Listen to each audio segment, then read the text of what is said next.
Witam Państwa i zapraszam na konferencję prasową po spotkaniu premier Islandii Kristrun Frostadottir i prezesa Rady Ministrów Donalda Tuska. Panie premierze, bardzo proszę. Dziękuję. Dear Prime Minister, dear Kristrun, dear friend, I'm really happy to have you here in Warsaw, and thank you for your decision to make this visit to Warsaw. Tradycyjnie zaprzyjaźnieni, Polska i Islandia. Możemy też mówić o naszych bardzo dobrych relacjach osobistych, właściwie we wszystkich sprawach współczesnej polityki. Pani premier wraca właśnie z Kijowa. Byłem tam niedawno. Nasza ocena sytuacji w Ukrainie, nasza ocena wojny rosyjsko-ukraińskiej, naszego zaangażowania w pomoc Ukrainie jest identyczna. Nie musimy o tym długo dyskutować. Polska i Islandia, oba państwa są przekonane, że tylko sprawiedliwy pokój, tylko niepodległość Ukrainy, tylko zaprzestanie agresji rosyjskiej daje szansę na pozytywny scenariusz także w przyszłości w Europie i na wschód od Europy.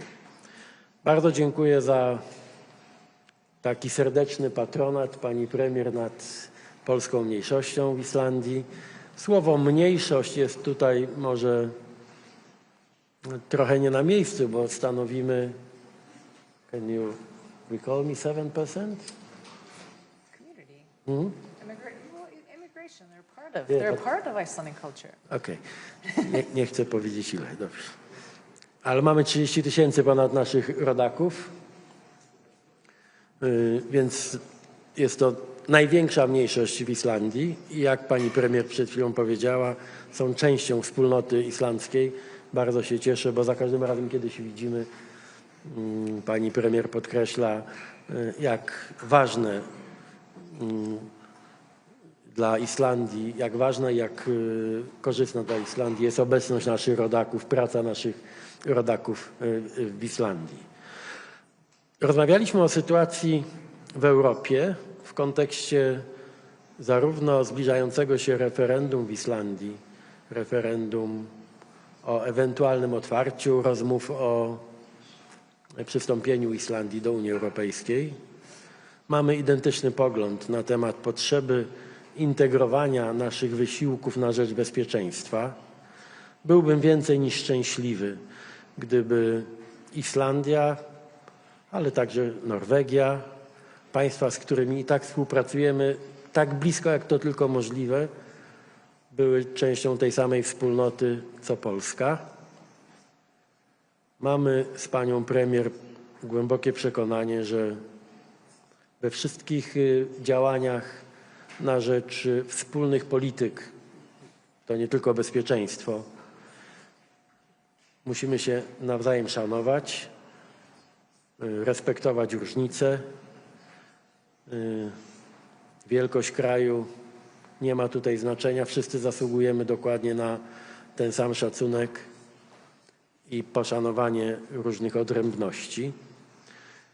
Z drugiej strony wiemy dobrze, że w tych bardzo trudnych czasach wielkiej niepewności geopolitycznej, tego strategicznego zamieszania, i mówimy tu przecież nie tylko o agresji rosyjskiej na Ukrainę,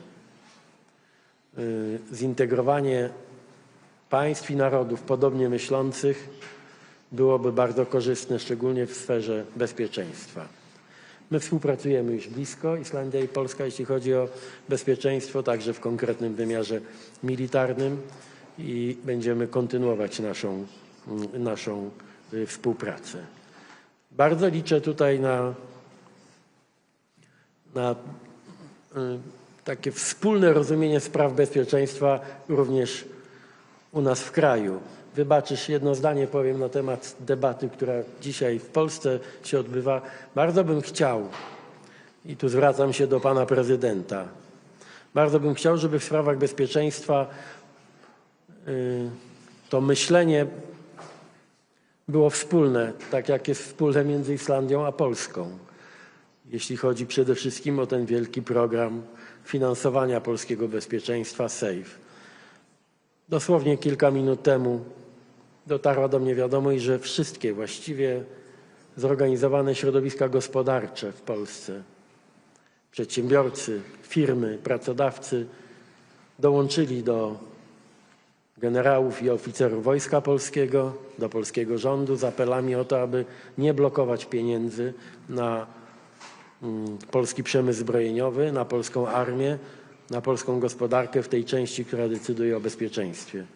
Wszyscy na tym skorzystamy. Nawet Islandia w jakimś sensie skorzysta na tym, jeśli Polska będzie mogła zainwestować w nasz przemysł zbrojeniowy te setki miliardów złotych. Bardzo liczę na szybki podpis pana prezydenta pod tą ustawą dla dobra nas wszystkich i dla bezpieczeństwa Polski. Jeszcze raz dziękuję za wizytę. Przyjąłem z wielkim entuzjazmem zaproszenie do złożenia wizyty w Islandii. Ustalimy szczegóły. Życzę powodzenia i jeszcze raz dziękuję za świetną robotę, jaką wykonujesz i w swoim kraju, i w Europie. Bardzo dziękuję i o zabranie głosu poproszę premier Islandii Kristrun Frostadottir. Thank you, Donald, for your kind words and for receiving me here in Warsaw.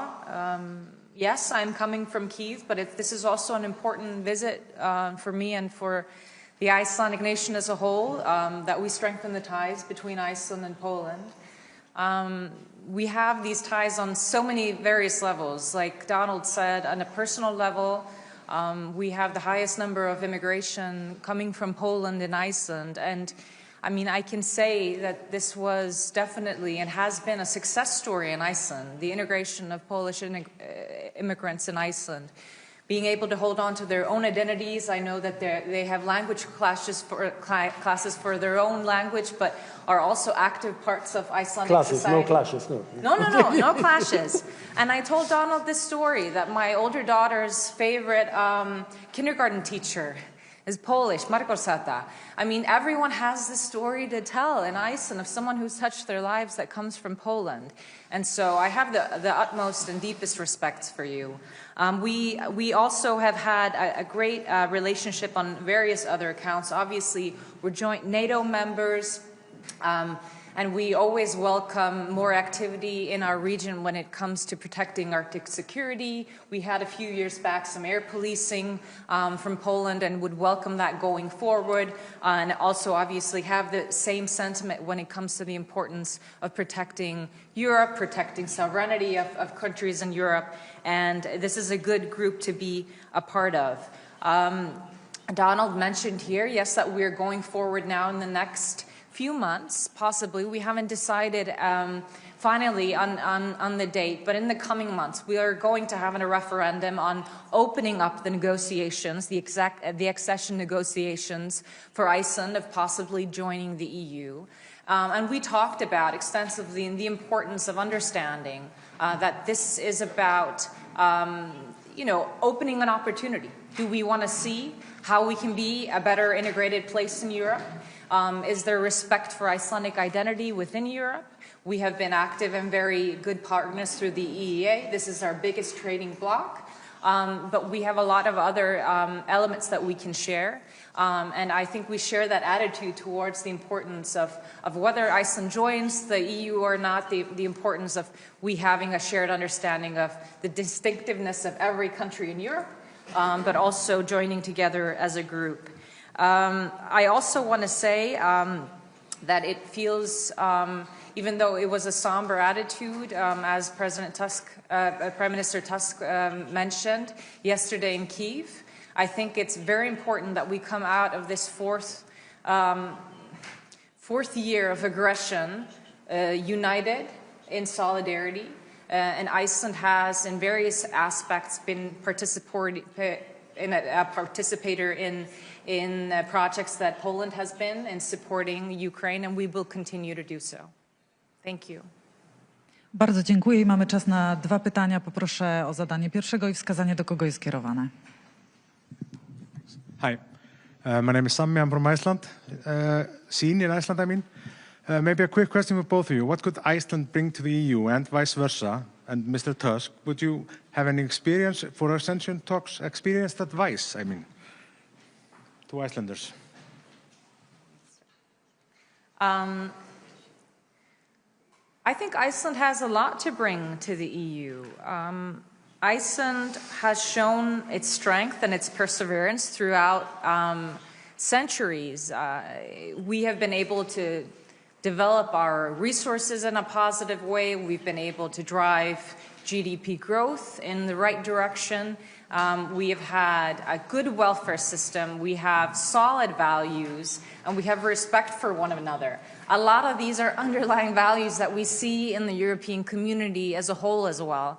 But Iceland also is an Arctic nation. We're not mainland Europe. So even though we share certain values, we don't share borders in the same way that a lot of Central European or mainland European countries understand. So this is a different element to Europe. And I think in this geopolitical environment that we're in, this would be an add-on to Europe. But obviously, that has to be taken into account that, you know, this special situation of our position needs to be taken into consideration if we decide to join talks, that they understand our way of life, the way we use our resources. And so I'm looking forward to see what comes out of that.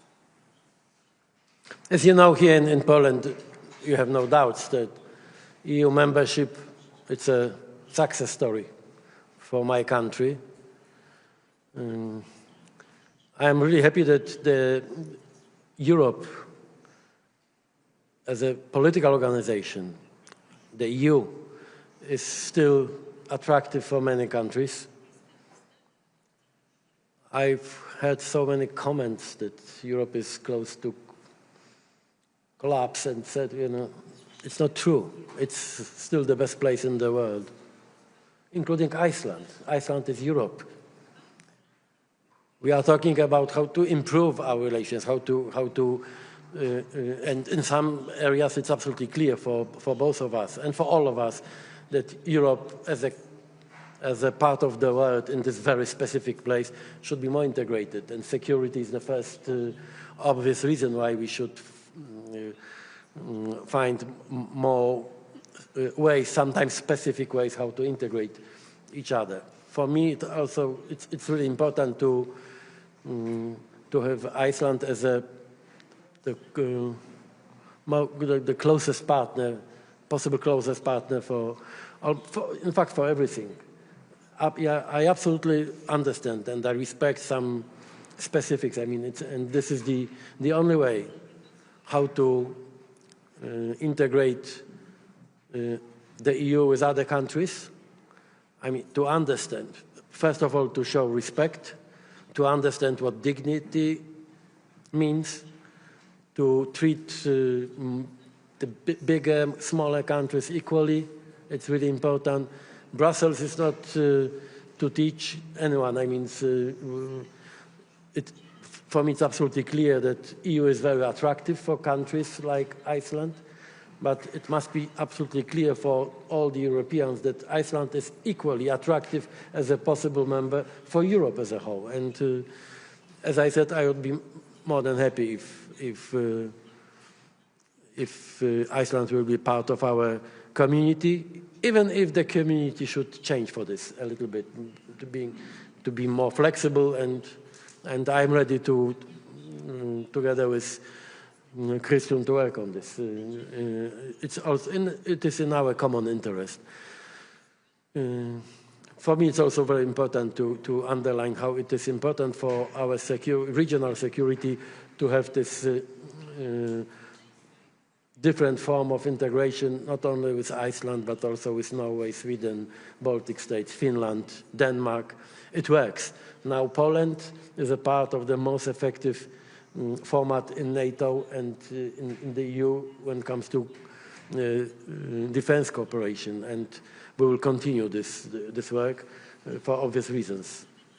I am absolutely sure that we are able to find the best possible way how to discuss about our integration. And something what I think this is maybe the best evidence that it makes sense to discuss about integration.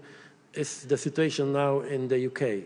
If you ask people today about Brexit in the UK, the latest polls are absolutely clear.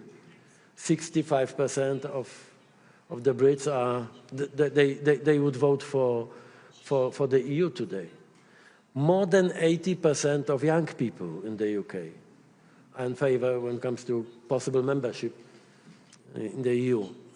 It means that if you have this very specific experience like Brexit, you know maybe much better than the others that the membership of the EU is something really valuable, and I wish you, okay, we'll see.